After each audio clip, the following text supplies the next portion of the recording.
शादी के बाद मेरे पति घर जमाई बन गए। उसका एक अंधा बाप भी था, वो भी हमारे साथ ही रहता था। मेरा पति और मेरा अंधा ससुर मेरी माँ का बहुत ख्याल रखता था। अचानक मेरी माँ गर्भवती हो गई।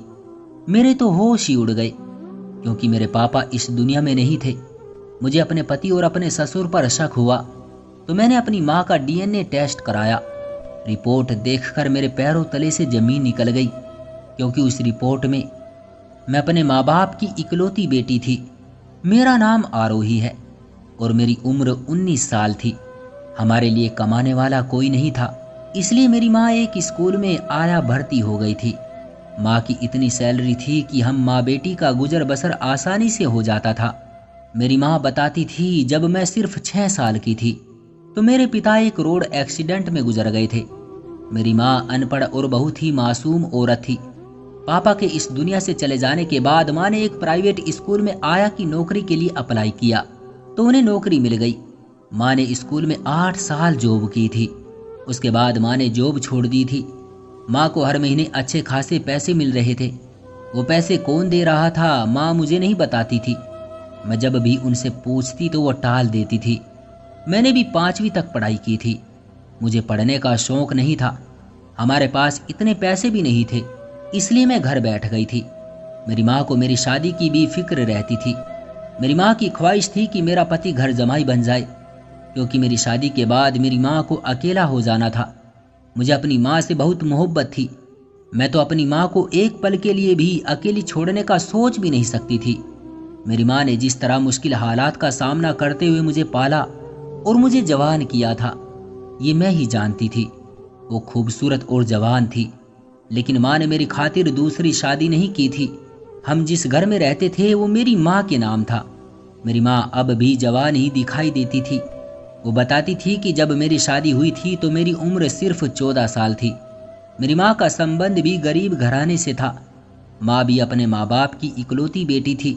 जैसे ही माँ के लिए अच्छा रिश्ता आया तो माँ के माँ बाप ने माँ की फौरन शादी कर दी थी।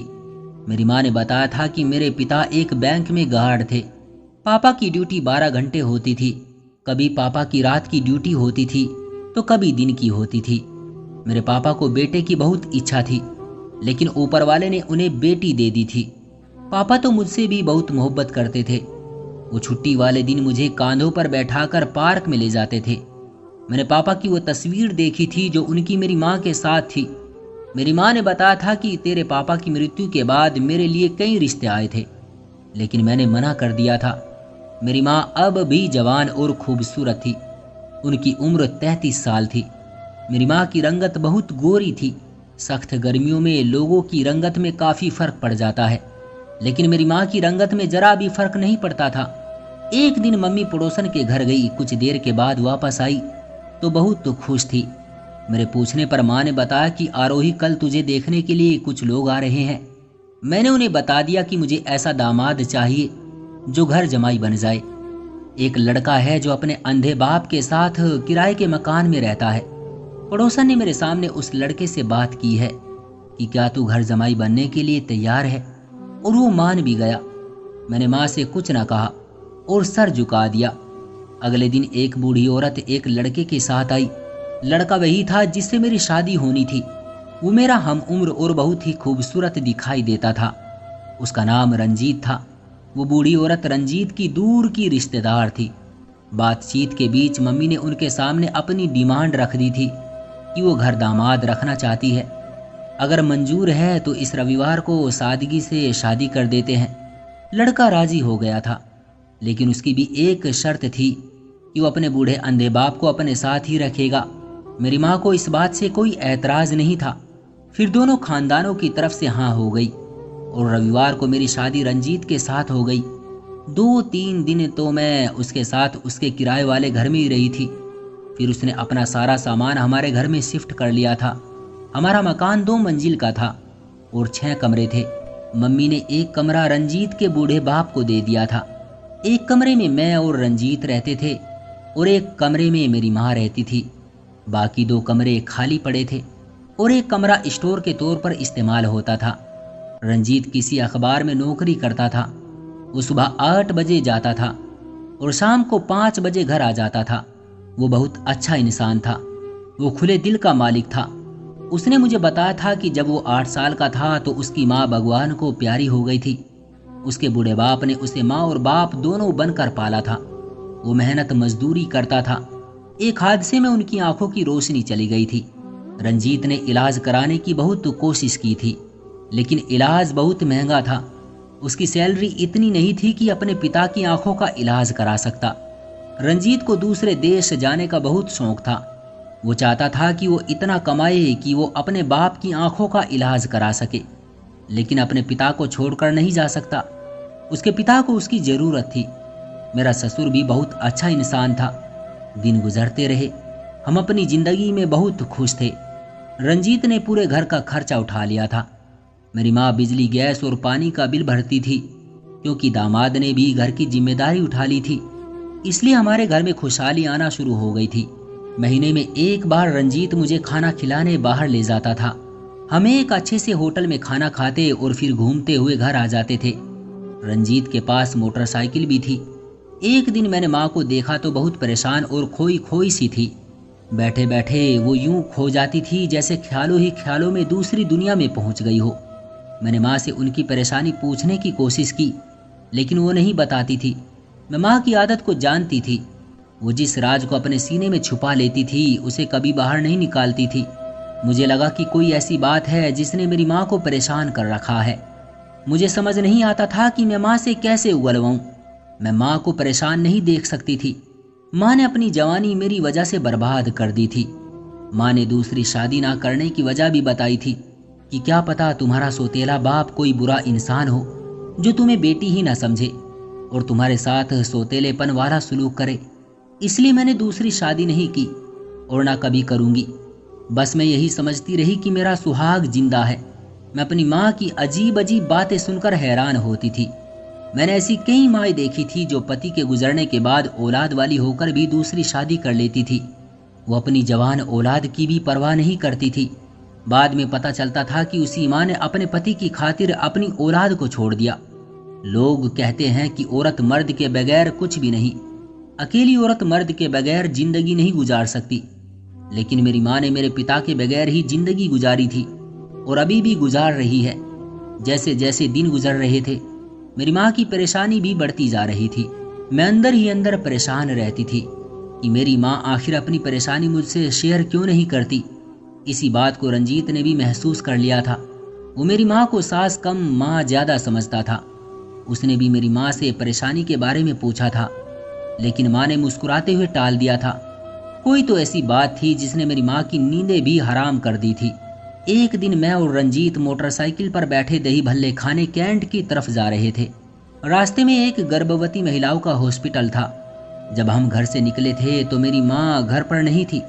उसने जाते वक्त कहा था कि मैं अपने साथ वाली पड़ोसन के घर जा रही हूँ, तुम लोग जाओ। जब हम उस हॉस्पिटल के सामने से गुजरे तो अचानक मुझे हॉस्पिटल के दरवाजे से माँ निकलती हुई दिखाई दी। मैं माँ को देखकर चौंक पड़ी। मैंने इस बारे में रंजीत को नहीं बताया, लेकिन मेरे दिल में अजीब अजीब से ख्यालात आने शुरू हो गए थे। मेरी माँ हॉस्पिटल में क्या करने गई थी? मेरी शादी को अभी 3 महीने हुए थे, लेकिन मैं प्रेग्नेंट नहीं थी। अगर मैं प्रेग्नेंट होती तो गर्भवती महिलाओं के हॉस्पिटल में मैं जाती। मैं काफ़ी उलझ गई। मैंने सोचा था कि घर वापस जाकर माँ से पूछूंगी कि वो हॉस्पिटल में क्या करने गई थी।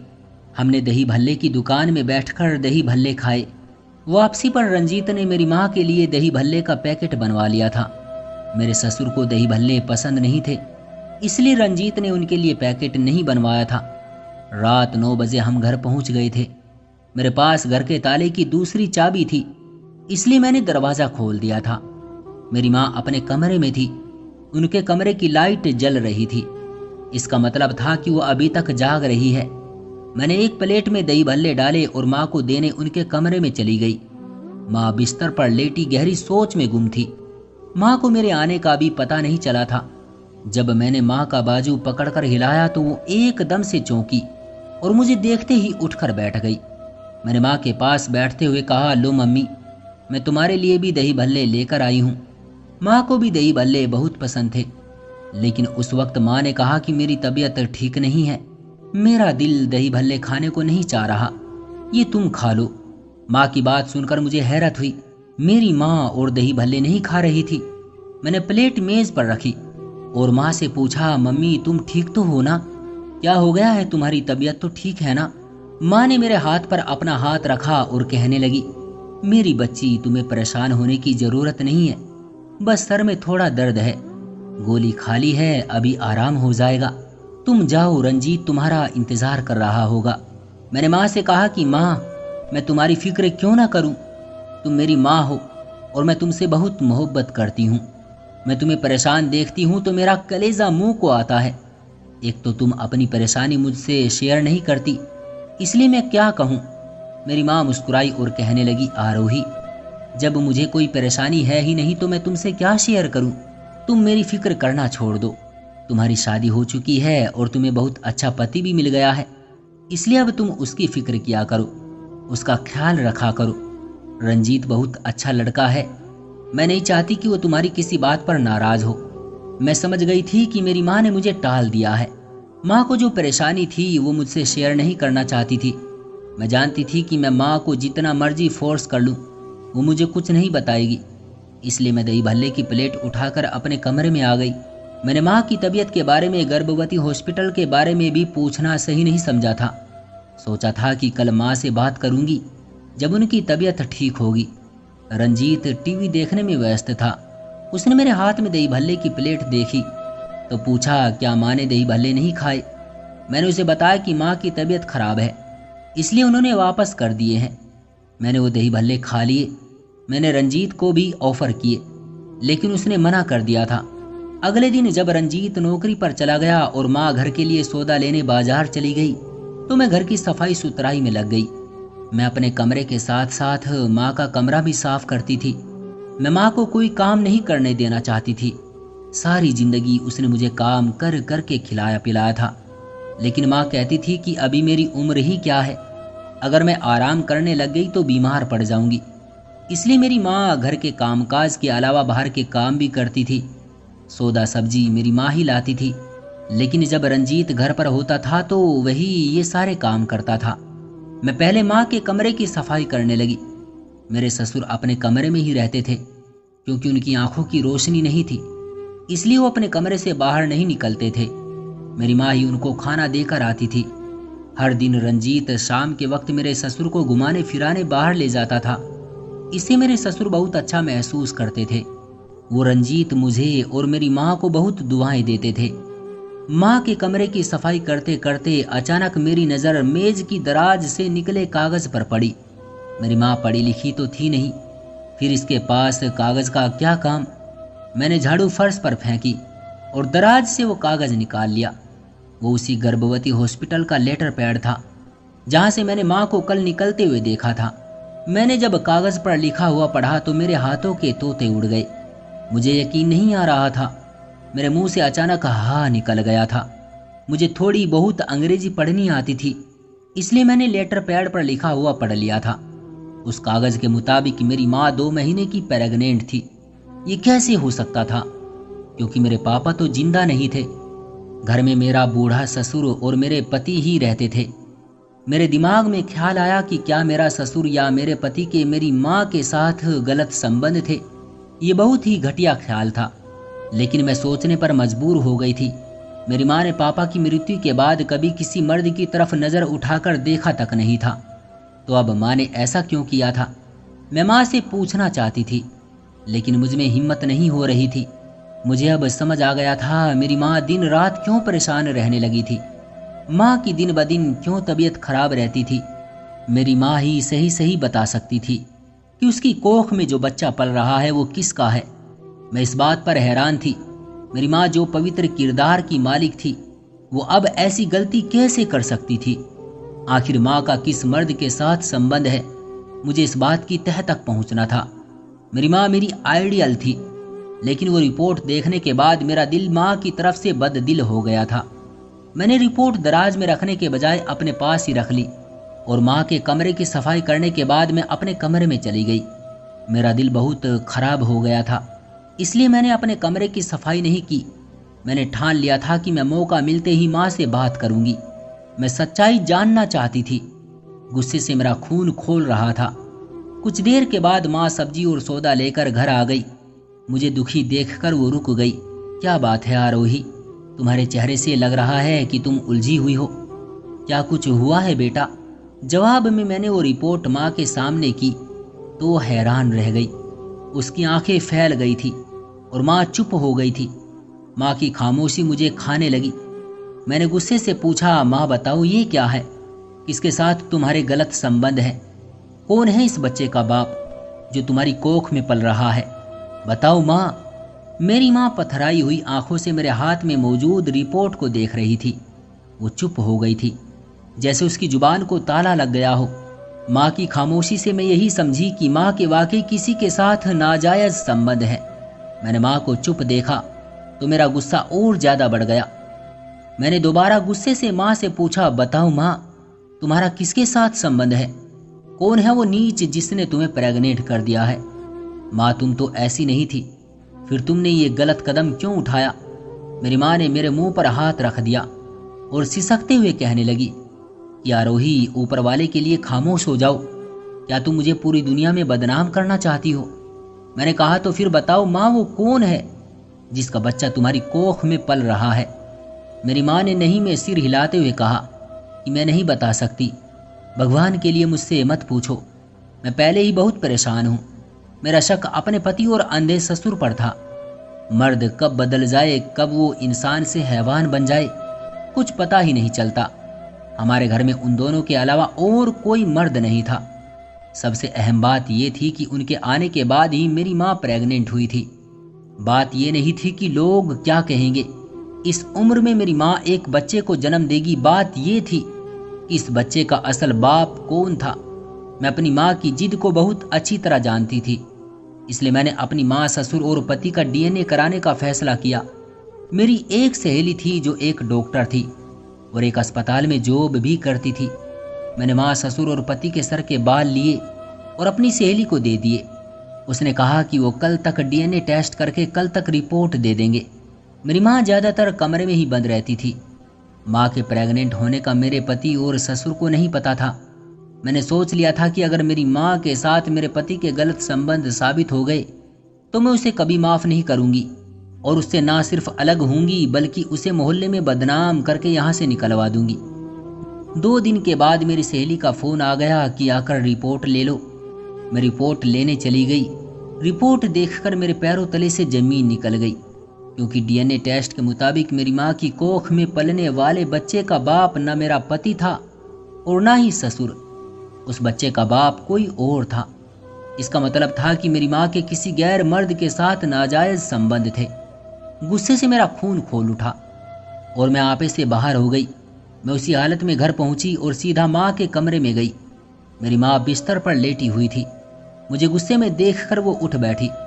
मैंने रिपोर्ट माँ की गोद में फेंकते हुए कहा कि मम्मी, मैंने तुम्हारा डीएनए टेस्ट कराया है। मुझे शक था कि तुम्हारे मेरे ससुर या मेरे पति के साथ गलत संबंध है और शायद उन्हीं में से तुम्हारी कोख में मौजूद बच्चे का बाप है, लेकिन रिपोर्ट के मुताबिक उन दोनों में से कोई भी इस बच्चे का बाप नहीं है। अब तुम बताओ कि इस बच्चे का बाप कौन है? अगर तुमने मुझे न बताया तो मैं अपनी जान दे दूंगी। मेरी माँ ने रिपोर्ट एक तरफ रखी और उठकर मेरे मुंह पर थप्पड़ मार दिया। मुझे माँ का थप्पड़ मारना अजीब लगा, क्योंकि उसने जिंदगी में कभी भी मुझे थप्पड़ नहीं मारा था। मेरी बड़ी से बड़ी गलती को नज़रअंदाज किया था। मुझे समझाती थी कि गलत क्या है और सही क्या है। मैं चेहरे पर हाथ रखकर माँ को अनिश्चित रूप से देखती रही। माँ ने कहा कि आरोही, तुम्हारी जुर्रत कैसे हुई कि तुम मेरा, अपने ससुर और अपने पति का डीएनए टेस्ट कराओ? मुझे तो यकीन नहीं आ रहा कि तुम मेरी बेटी होकर मुझ पर इल्ज़ाम लगा रही हो। ये जो बच्चा मेरी कोख में पल रहा है ना, ये नाजायज़ नहीं है बल्कि जायज़ है। मुझे माँ की बात समझ नहीं आई थी, क्योंकि मेरे पिता को इस दुनिया से गए 13 साल हो गए थे। माँ कह रही थी कि बच्चा जायज़ है, तो क्या माँ ने किसी से खुफिया तौर पर शादी कर ली थी? शायद मेरी माँ समझ गई थी कि मैं क्या सोच रही हूँ। तभी उसने और कहा कि मैंने किसी से खुफिया शादी नहीं की, बल्कि तुम्हारा सगा बाप जिंदा है और ये उसी का बच्चा है। ये सुनकर मुझे हैरत का झटका लगा। माँ ने तो मुझे यही बताया था कि तुम्हारा बाप एक रोड एक्सीडेंट में मारा गया था, फिर वो कैसे जिंदा हो गया था? माँ ने कहा कि मैं आज तुम्हें सच बता देती हूँ। आखिर कब तक छुपाऊंगी? अगर मैं प्रेग्नेंट ना होती तो शायद कभी ना बताती। सुनो, तुम उस वक्त सिर्फ 6 साल की थी जब तुम्हारे पिता एक बैंक में गार्ड थे।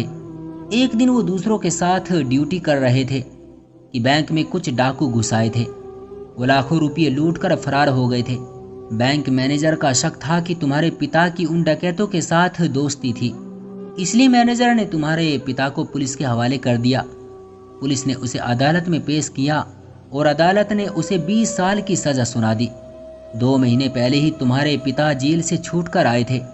तुम्हारे पिताजी की इज्जत बचाने की खातिर मैंने ये झूठ बोला था कि वो एक रोड एक्सीडेंट में मारे गए थे।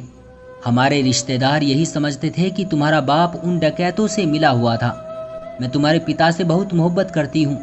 मैं कब प्रेग्नेंट हो गई मुझे पता ही नहीं चला था। जब तुम्हारे पिता को बताया तो वो बहुत खुश हो गए थे। हमने फैसला किया है कि हम ये मोहल्ला छोड़कर कहीं और शिफ्ट हो जाएंगे ताकि लोगों को हम पर बातें बनाने का मौका ना मिल सके। और तुम जो मुझसे पूछती थी ना कि मेरे पास हर महीने खर्चे की रकम कहाँ से आती है, तो तुम्हारे पिताजी मुझे देते थे। वो एक फैक्ट्री में नौकरी करते हैं और मुझे हर महीने पैसे देते हैं। माँ की बात सुनकर मेरे मुंह से ठंडी सांस निकली। मैं दिल ही दिल में शर्मिंदा थी कि मैंने अपनी सगी माँ पर इल्ज़ाम लगाया था। मैं जज्बाती हो गई थी, लेकिन मैं समझती थी कि इस सब में मेरी माँ का भी कसूर था। अगर मेरे पूछने पर पहले ही बता देती तो बात आगे न बढ़ती और ना ही मैं गुस्सा होती। मैं जानती थी कि मैंने जज्बात में आकर माँ को बहुत कुछ कह दिया था, इसलिए जब मैंने माँ से माफ़ी मांगी तो उसने मुझे खुशी से माफ़ कर दिया था। मेरी माँ मेरा स्वर्ग थी। मैं उसे कैसे नाराज़ करके खुश रह सकती थी। मैंने रंजीत को भी बता दिया था। वो भी मेरे पिता के मिलने पर बहुत खुश था। कुछ महीने के बाद हमने वो मोहल्ला छोड़ दिया और नए इलाके में घर खरीद कर शिफ्ट हो गए। मेरे पिताजी भी घर आ गए थे। मैं अपने पिता से मिलकर बहुत खुश हुई थी। अब हम सब एक ही घर में फैमिली की तरह रह रहे हैं। तो दोस्तों, ये थी हमारी आज की कहानी। उम्मीद करते हैं कि आज की कहानी भी आपको पसंद आई होगी। आपका क्या कहना है इस कहानी के बारे में? कमेंट करके हमें ज़रूर बताएं। वीडियो को लाइक करके चैनल को सब्सक्राइब कर लीजिए। साथ में घंटी को दबाकर ऑल पर सेट कर लीजिए ताकि आने वाली वीडियो आपको तुरंत मिले। मैं मिलता हूँ आपसे अगली वीडियो में। तब तक के लिए धन्यवाद।